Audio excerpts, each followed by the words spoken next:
তো বন্ধুরা দেখেন এই ভাইটা কোন দেবতার মূর্তি বানাচ্ছে, মহাদেবের মূর্তি বানাচ্ছে ভাইটা।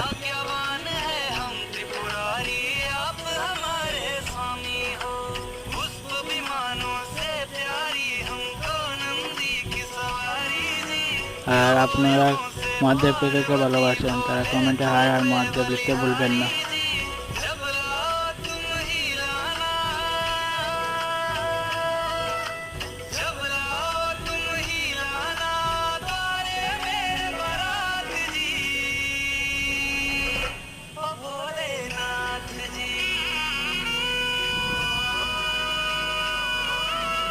আর যদি ভালো লাগে ভিডিওটা তাহলে অবশ্যই শেয়ার, লাইক এবং চ্যানেলকে সাবস্ক্রাইব করে পাশে থাকবেন।